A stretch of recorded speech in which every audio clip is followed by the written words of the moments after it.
Hello and welcome back to Rage Gaming and welcome back to Nightreign. Today we're talking about beating this game in solo. Is it actually doable? Yes, of course, but I'm not going to lie to you and say it's not really hard. I'm basically doing a challenge run. This game was designed to be played in 3-player, where you've got friends taking aggro off you. You've got 3 builds working in unison, trying to synergize with each other. And obviously, when you go down, you've got a friend to bring you back up. Cut to solo play. If you go down, that's it, run over. On Nightmare mode, you've just lost a level, all your runes, and you're forced to try to continue in a weakened state. It truly is like doing a challenge run, and you've got to be ready for that and up for that if you're going to do this. But it's doable. Yesterday I won my first solo run on the sort of first full release day. And not just me, Josh has also done it on a completely different class. Together, we've basically got a nice strategy we can give you guys to follow and put you in the strongest position to take down your first Night Lord solo. But you can do the whole game, it's going to go well beyond that. So let's get into it. We begin with the character suggestion. Straight up, obviously, I'm going to suggest Wylder. Wylder is an all-rounder, allowing for you to engage with strength builds, dexterity builds, or quality. That's nice utility. Though I do recommend you use a greatsword if you have the relic I'm about to highlight. He also does great with health scaling, not quite as good as Guardian that's got the S tier, but you will overall get a big health increase, preventing 1 shots, 2 shots, or even 3 shots. Like, you can tank, and with the right build and setup as you go, you'll be fine. Josh did it solo as Duchess by comparison. That's all about dexterity, with a nice mix of intelligence and faith, obviously, and a focus on daggers. Much more agile and with iframes, you could lean that way, but it's entirely doable on all of them. Iron Eye is going to be a great option. He's one of the best options in team play and is still phenomenal in single player thanks to your ability to deal damage at range and being great with dexterity scaling. But yeah, you can do it with all of them, but my biggest suggestion is going to be Wylder. A big reason for that is Sixth Sense. As it says, you can cheat death a single time. You do this cool backflip. Basically, this character gets to go down once and ignore it, kind of like having one person revive you, and that resets every time you rest at a grace. It's a big deal. Further, Claw Shot can be enhanced in a pretty interesting way that's very relevant.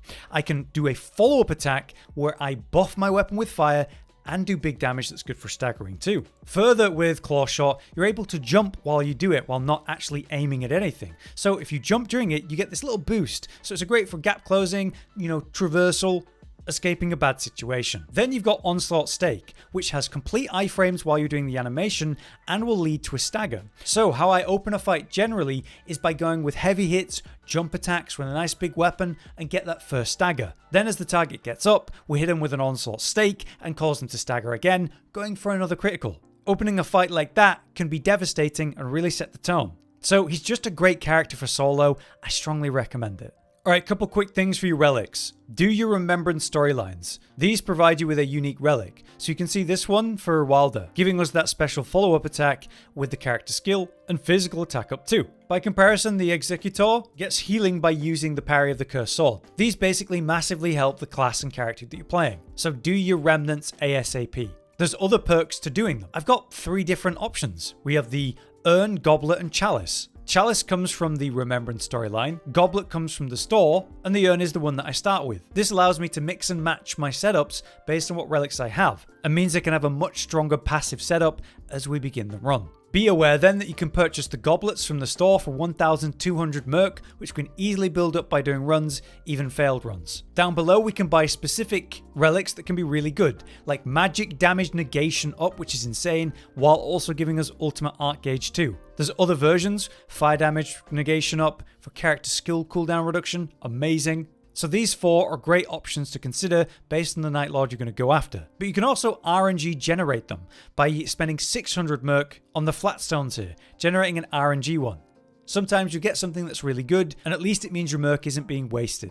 Last thing to highlight, each Night Lord the first time that you kill it will give you its unique relic. So Gladius's Knight of the Beast here, stamina recovery on successful attacks, and you start with fire damage, which can be a really good thing. Relics like this could mean that you end up starting with a weapon that's got great element on it, and then upgrading it with smithing stones and committing to your starting weapon for the whole run. But for your relics, you just run the best that you've got. Next, we have your expedition target. Be aware that you can look at the effective element against the target. So Gladius is weak to Holy, as it shows us here. Then we have a weakness to Poison, Fire, Holy again, Madness in this case, Holy again, and then Fire again. So knowing the main weakness of the Night Lord's good because it allows you to target an element when you're in the run. When you're in the run, you can look at the map, look at the locations, and it shows you what the possible rewards are. Right, then let's get into the run. I'm going to give you step-by-step advice. Obviously, it varies for everyone in the run that you're in, lots of RNG. But generally, my goal in day 1 is to hit between 2 churches and maybe 3-4 special locations. I try to hit the easiest content available to me, maximizing the relevant rewards where possible. But to give you literal fact, every single time that I start my run, I land and look around me. Every single time, there's a group of weak enemies, some sort of special location that's there for you to kill them. There's always enough of a pathetic group of enemies, super easy to kill, to get you to level 2, which will sometimes double your health depending on your class, and massively boost your survivability, which you're gonna need. So before you do anything, kill the nearby weak enemies they always put next to you and get to level 2. Then we aim for our next target. More than likely, that's going to be a church. Churches increase the amount of flash that you have. Throughout the whole run, you're going to want to hit between 3 and 4 churches if you can. So day 1 I tried to hit 2, day 2 I tried to hit 2 more. Sometimes it's less than that, but that's the goal. So we've set our path. We're going to the nearby church. Is there anything on the way? A location? Ask yourself if that location is worth the time. Locations that are worth your time are small camps where there's weak mobs there. Small forts like a Fort Hate from the original Elden Ring. The large churches where you find enemies and an actual boss. These locations have a weak boss in them. Weak bosses reward dormant powers, which we want, but they're only going to offer 2 rewards rather than 3 from a better target. Fort Hate is a great option because you always have a weak boss, but you also have a lot of loot. There's always a courtyard with loot. There's always a door on the ground level that leads to a small room with 3 chests. There's always an upper area where you might find the boss, which has a larger chest with special rewards. Then in the tower to the right, there's always a map room, which reveals nearby valuables, clues. More than likely, this is going to be a load of the scarabs that when you kill them, they drop a guaranteed talisman. You've got 2 talisman slots, you want to fill them early with something relevant to your build. So one of these forts is a great starting target because of all that loot and information. Now as we head between location to location, you're killing every small enemy you can. Weak enemies means easy, reliable, and safe runes, which is what you need in single player. You can't take risks. You need to be as strong as possible for every challenge. So, you're killing small groups of enemies as you see them pretty much every time. Those runes stack up, like I said, they're safe. If you can kill scarabs on your way from location A to B, also amazing. So, small camps work, larger churches work. At a church, you might find the enemy just laying on the ground in the open courtyard in the entrance. Or a group of small weak bosses, great. Or you might have to go in the hole in the ground, taking you to the cellar area where you defeat a boss. Be aware there's the kind of pressure plate at the back by the gate, which will raise it and let you out. You don't have to turn around and climb back out. Now you can also go to ruins if that's the nearby location, but I try to avoid them on day 1 if I can. The reason for that in single player is because god, they're just awkward. Usually it's a bunch of enemies that are separated, like a boss of 3 targets that are all around the ruins in different places. It's a time waste, so if I can avoid them, I do, but if the reward's relevant to, say, my Night Lord, or it's just the best option I have, they're still more than doable. So those are the things that I'm aiming for. I'm trying to gather runes to end day 1 at level 5 or higher at a minimum. You can easily be 7, 8 or 9. I want to highlight mines as another location that you can consider, especially early. Inside is a boss that's always a sleeping giant, so a pretty easy target. These always drop the purple smithing stones, which can get you a purple weapon. You could upgrade a basic weapon and then have something that would work for the entire run. But it gives you a nice power spike early into the run, which is really nice. So if the time allows, the map allows, doing the south or north mines and finding the giant within and killing it could be worth your time. You'll need a smithing table to do that though. There's always one next to merchants. You can open up the map and press triangle on a controller, and that swaps the UI so you can filter, and it shows you where merchants are located. They're always sat at a fire campfire to sort of mark them out, so that's what I look for. The merchants are also really important. They sell a literal death avoiding item for 10,000 runes. You probably don't want to buy this on day 1 when the runes all go to leveling, but it is something you want to buy. So we'll talk more about that in day 2. Those are the things you aim for. What do you avoid on day 1? You avoid field bosses almost entirely, unless it's a weak one. Examples of weak field bosses would be, say, the Beastman Caster. She's really easy to kill. There's the Red Wolf of Radagon, and maybe even the Tree Sentinel if you're up for it. These can be weaker bosses, and you get the kill, that's great. The problem is that if it takes any real amount of time, you could be doing something better. And it's a risk. You want to minimize risk in single player because everything's against you. Don't take risks. Other than that, avoid the center castle until day 2. It's a bit too big and a bit too challenging for day 1. And if you have an environment special, like the volcanic area or something, also ignore that in day 1 and maybe even day 2 because you're in single player. Another topic to consider for day 1 is consumables. You're going to find them everywhere. They're just going to be dumped on you. And since you're in single player, there's more than you ever can use. So my advice for consumables is to absolutely spam them. You will have a full stock of 4 all the time, even when you're using all of them. So buff up your weapon whenever you're fighting an enemy of any kind. Throw those firebombs, eat the meat, whatever it is, just use it. Get comfortable using it because you restock at every location and then use it on the next fight. Plus, at the end when we reach the Night Lord, there's a special merchant where we're going to buy some consumables there too, so you won't even have the slots free. One final thing about day 1 is that if you do die during day 1, you will respawn with 1 level lost and your runes on the ground. It's not good, but don't worry too much, it's not the end of the world. Whatever you were fighting that killed you has the same health you left it on. So if it's a boss that was particularly good that you really wanted to kill, you've left it on the health you died at, which means you could easily go finish it off, get all your runes back, and recover the situation, getting that power you're after. It's not ideal, but you can keep going. So as the circle begins to close, try to hit any location that you have time to carefully and certainly clear in time. If there's a risk, don't do it. I've always regretted it. But if you think you've got time and it should be fine, go for it. Sneak in that extra boss kill. The easier the location, the better. So probably not runes. But, you know, even in this run that I did actually do a ruin while the circle was moving in because it was basically where the circle was ending. You might be wondering, why isn't he talking about powers and what to aim for? We'll talk about that in its own section in a moment. On my first night boss then, I ended up with a good example for the purpose of this video, the Bell-Bearing Hunter, which is a real nightmare, man. My advice to you against this boss in specific is to take your turn when it's your turn, which is basically never against this guy. You let him do his 3 to 8 part combo, and then hit him once, quickly, without too much investment between that. If you have some hyper armor abilities like Lion's Claw I do have here, cool, you can trade a bit. Channel out some heavy attacks, get him to stagger. You'll see with Wylder that I get a stagger, and then once he's back up again, we ult him to stagger him again and get another critical. Really helpful, but just play reserved. This guy can be a rough one. Alright, so as day 2 begins, it's now time to do some of the harder things. I will remind you now that you want to save some of your runes for that merchant. You're going to buy the item Wending Grace for 10,000 runes. This essentially means you go down and get back up again with a big heal. This is unbelievable for a solo runner. You need to do this. So again, open up your map, press the filter, find out where the merchants are going to be, and maybe use them. 10,000 runes becomes not that bad once you're reaching towards level 10 and above. My goal in single player is to end the run with 1 to 2 of those in my inventory for the Night Lord. You're able to buy 1 during the run easily, and then 1 at the Night Lord merchant before you take the fight.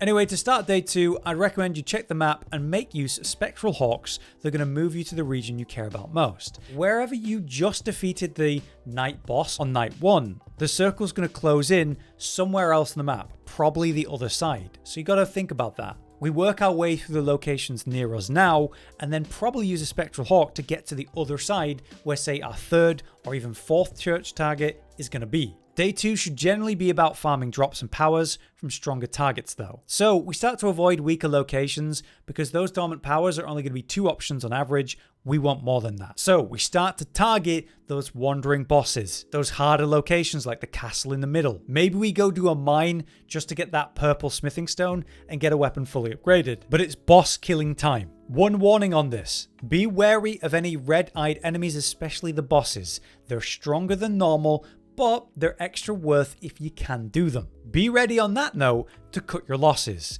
If a boss is one that you hate or it's turned out to be too tough, it might not be worth the time. Do something you can do and try to maximize because again, we're solo, we're up against it, you don't want to take risks.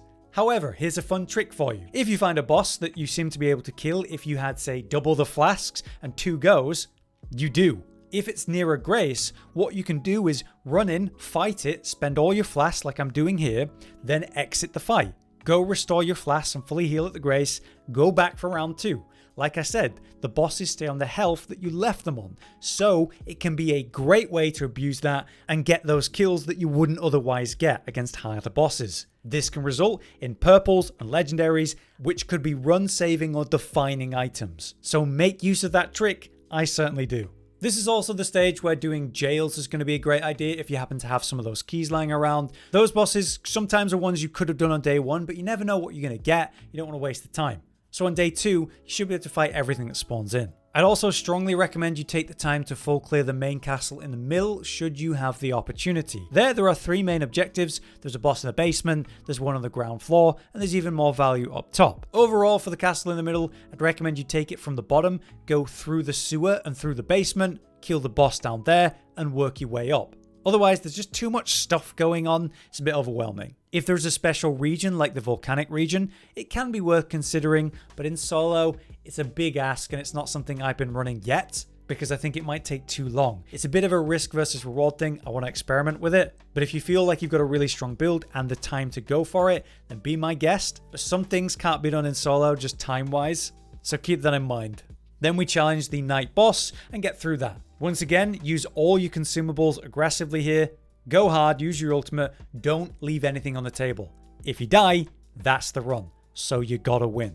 Before we talk about the Night Lord then, let's finally talk about power goals and what you're looking for. Basically, the main power benefits you're aiming for, especially in solo, are things to increase your survivability more than anything. You want as much buffer between you and your run ending based on the amount of mistakes needed for that to happen.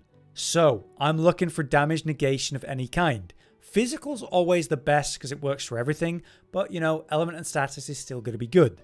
Things like regeneration are really nice for your health, or increases to your max life to give more buffer for being one shot or something. You can also get stuff that increases the iframes on your dodge rolls, which is absolutely amazing for the Night Lord fight, so definitely pick that up if you can. Outside of that, naturally, any increases to your main damage source purpose, which depends on your class, RNG, and the choices you've made, you do push that where you can. Maybe that's physical damage, maybe it's magic, maybe it's bleed, it's up to you. Just make sure that your other weapon slots that are not currently directly being used, or the passives there, try to make it relevant to the purpose. Get a bunch that have damage reduction, or help you damage output.